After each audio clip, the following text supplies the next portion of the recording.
In today's brief video, I want to talk to you guys about 2 ways you can quit smoking weed ASAP. For those of you guys that are new to the channel, my name's Dr. Frank. I'm the founder of Addiction Mindset Recovery Coaching Programs, where we help people quit nicotine, THC, energy drinks, and adult media content. So the first way you can quit smoking weed is honestly the simplest way, and that's where you just go cold turkey. You wake up one day, you tell yourself you're not smoking weed anymore, and you just stop. Now, my channel, Addiction Mindset Recovery Coaching, focuses predominantly on the cold turkey method, but I understand that that doesn't work for everyone. So in today's video, I want to spend some time talking about tapering off slowly and what that looks like. Now, you have to understand something. If you've been stuck in this active weed addiction like I once was, you've been practicing smoking weed every day for a period of a few weeks, a few months, a few years. And you've gotten really, really good at smoking weed, right? You wake up in the morning, you got your dab pen on the table, or you got your one hitter ready to go. You got your car set up for when you're smoking in the car, and then you probably have your evening set up as well too. You've put in a lot of practice, you've put in a lot of effort. So when you're tapering off slowly, one of the things that you can do is simply practice smoking less weed. So what does that look like? How do you do that? Well, it's pretty simple. The first thing that you would want to try and do is limit the times during the day when you're smoking. So if you're someone who is used to waking up every morning and smoking weed, it's one of the first things you do. What you're going to want to do is maybe take a week and just don't smoke weed in the morning. Maybe that's where you lay off. And you do that for a week. And then a week goes by. Maybe at week number 2, you don't smoke during lunch. Maybe at week number 3, you're only smoking during the evening hours. You do that for 2 or 3 weeks. And then you slowly start to cut back on the amount of weed that you're smoking during the evening hours until one day you're just done. That's one approach to tapering off of weed slowly. The other approach is starting to smoke less and less quantity of weed. So you're ripping a gram a day.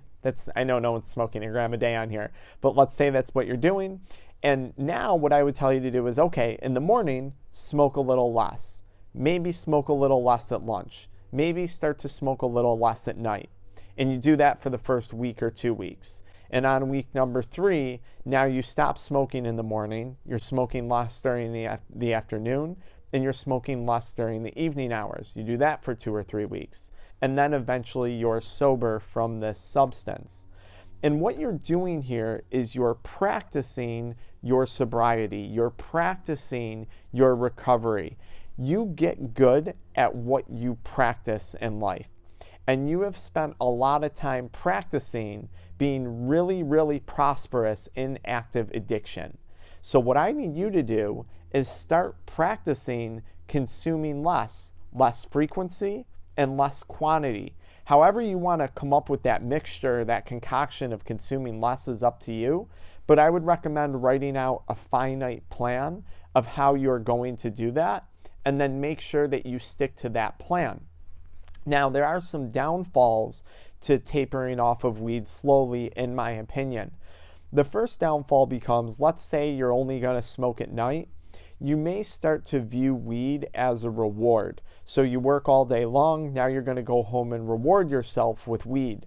And when we're quitting an addiction, when we're quitting in a substance, we don't want to fall into the mindset that that's a reward for whatever you've done during the day, because chances are you've been victim of that mindset this entire time. I know I certainly was for a long period of time. So if you're tapering off slowly or decreasing your frequency of use, do not view using weed as a reward at the end of a day or for your day's work. That's the first downfall. The second downfall to tapering off slowly would be is you are prolonging something that you don't need to prolong. You're prolonging the process of addiction. It's like tearing a Band-Aid off slowly instead of just ripping it off and being done with it. Now, an advantage to going on this method is you may suffer less withdrawal symptoms. That may be the case for you. But I do think eventually you may, if you've been really addicted, face some degree of withdrawal. And it's not going to be as overwhelming for some people as going cold turkey. The thought of quitting weed cold turkey and just being done with it for some people is too overwhelming. So maybe practicing consuming less is going to be more beneficial to you if you're in that category. Personally, I went cold turkey. I ripped the Band-Aid off. I just went through it for a few days, a few weeks, and my life went on. I didn't want to make more of this thing than I already had for several years of my life. I wanted to be done with it. I wanted the next chapter of my life to begin, and going cold turkey is the easiest way to do that. I also think there's some advantages to going cold turkey. When you go cold turkey and you just stop, you no longer view this as you're making a sacrifice. You're no longer kind of waiting for like, oh my gosh, here comes that final day where I said I was going to quit. And that's why I think so many people who quit cold turkey do have success, because they made a decision, they were firm in their decision, and they saw that decision through. Seeing a decision through clearly and decisively, I think, is one of the things that addiction robs from us. And when you quit cold turkey, or if you make a plan weaning off slowly and you stick to that plan, you make that decision and you see it through, I think you're going to start to get some confidence back, some confidence that addiction may have robbed of you in the past. Now, my last disclaimer is this. If you're someone who's smoking weed and you're suffering from cannabinoid hyperemesis syndrome, do not by any means continue smoking weed. Even smoking a little bit of weed can flare up symptoms of CHS, or cannabinoid hyperemesis syndrome, and that might wind you another ER visit or another doctor visit or another, episode of crazy vomiting and illness. So if you're suffering from cannabinoid hyperemesis syndrome, I really think you got one option, and that option is quitting weed cold turkey. Now, if you're stuck in that boat and that sounds overwhelming, or if you're watching this and you're not sure how to develop a plan to wean off slowly, or you need help with that, be sure to check out the video description below, where you can call our offices and work with me one-on-one, and I'll help you develop a plan for your sobriety and recovery process while answering any questions you may have.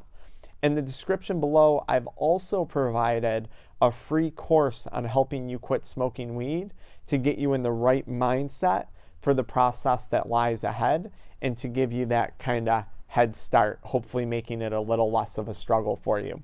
I hope this video helps you guys out. Why don't you follow me into the next video where I talk a little bit about how my relationship with weed turned toxic. I'll see you guys there.